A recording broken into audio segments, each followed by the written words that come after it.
Shooting USA is brought to you by SnapSafe and the full line of affordable security products from modular safes to lockboxes. Save 15% with code SUSA15 at snapsafe.com.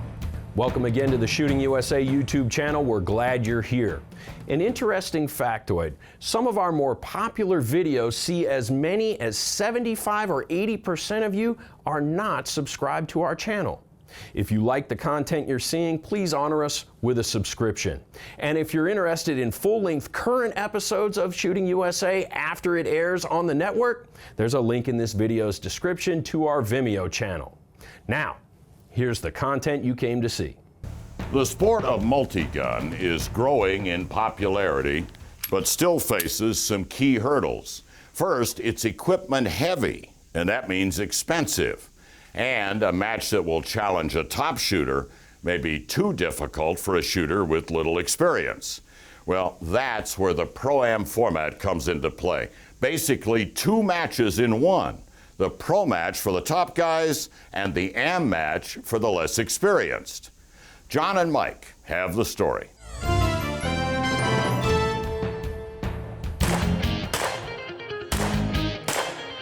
The Rockcastle AR-15-dot-com Pro-Am is in its second year, and the match is bigger in terms of attendance than any other match in the country.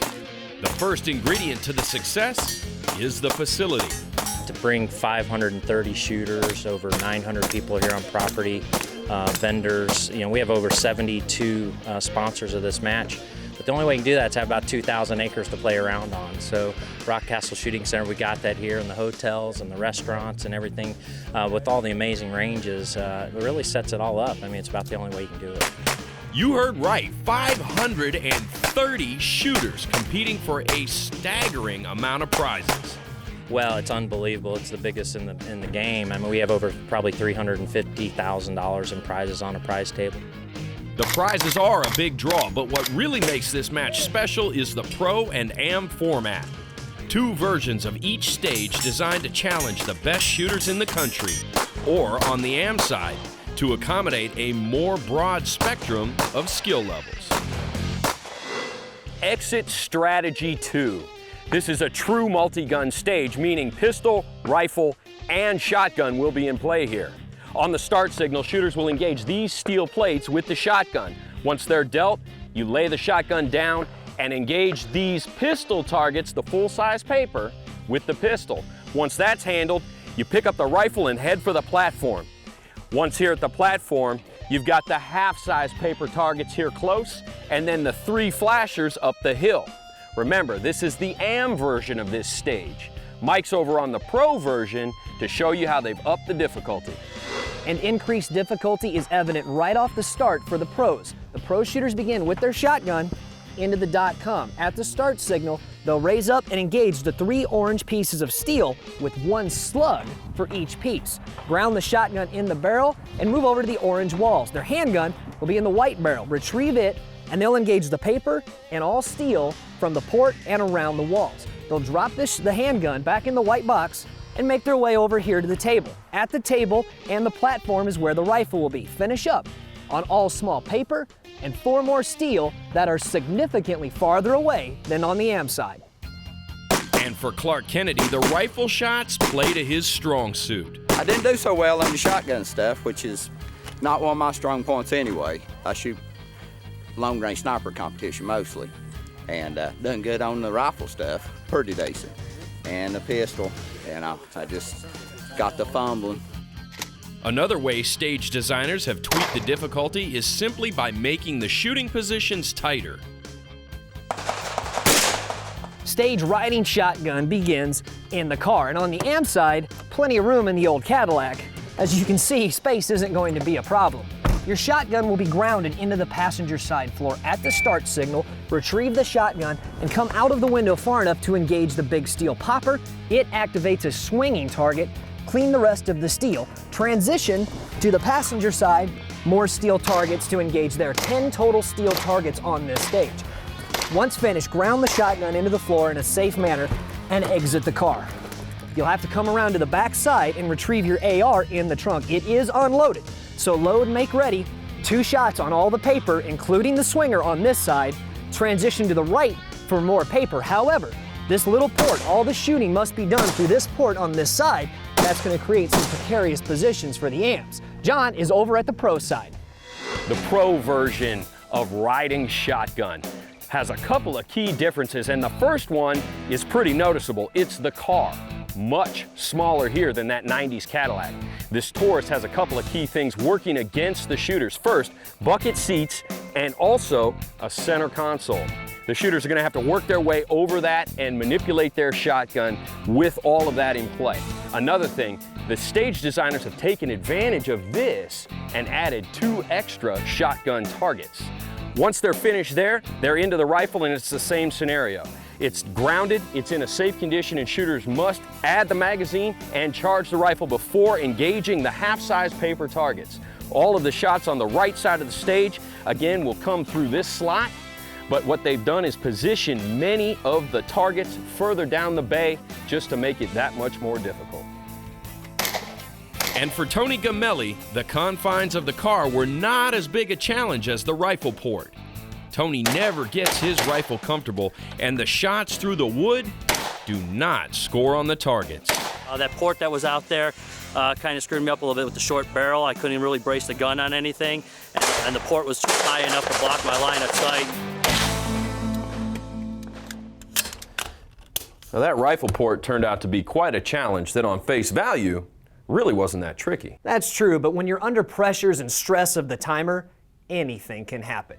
Now coming up next, we're back at Rockcastle to meet a team of wounded warfighters who use shooting for therapy. They're next. As our war efforts continue overseas, more and more of our soldiers are returning with life-altering injuries, and many are turning to the shooting sports as a form of therapy. Well, with that in mind, the NRA Competition Committee is focused on making this match and others more accessible for these shooters.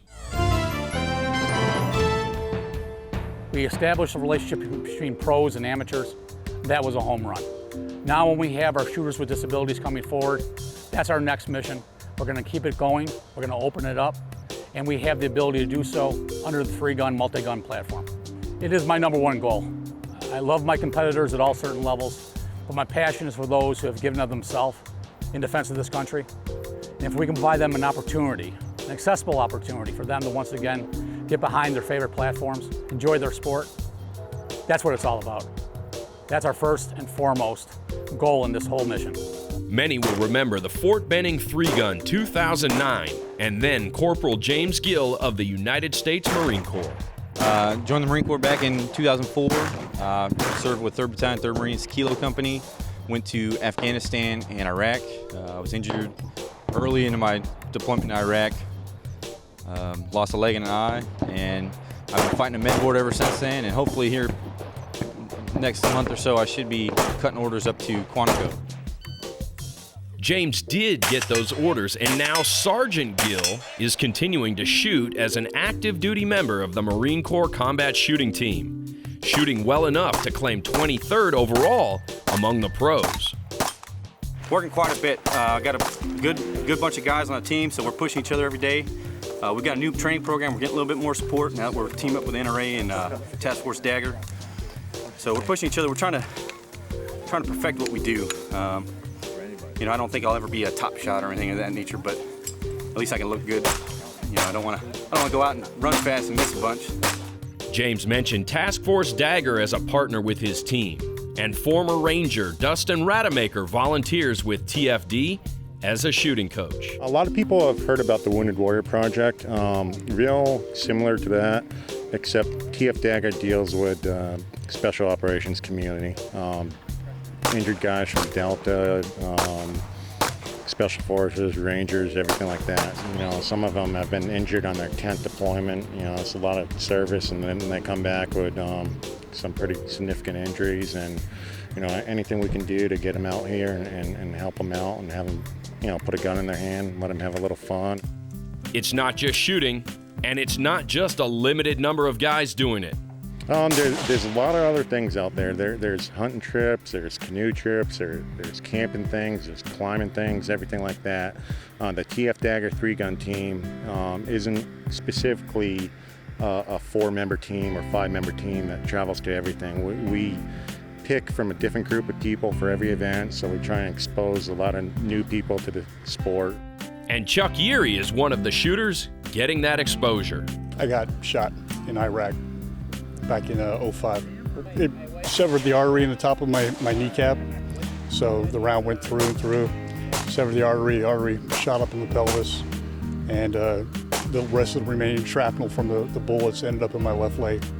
So I ended up getting evac'd out of Iraq. I died a few times on the table, and they finally had to do the life or limb kind of thing. So this is totally therapeutic for me to get out, get behind the gun again, shoot some rounds. You know, it's something that we used to do every day when I was back on the teams, and so it's nice to get behind the gun again and put rounds downrange. This is definitely the way to go for me. This is something that I spent most of my military career doing is shooting, and so competition shooting was always a way to train for stress. Before 9/11, this is what we used to do for stress shooting, IPSC shooting, 3-gun matches, that kind of stuff. And so this has no comparison. This is my world right here. Guys like Chuck and, of course, James Gill are inspirations, and Task Force Dagger is a terrific organization helping these men and their families after the fight. If you want to know more about TF Dagger, we have a link for you at the website.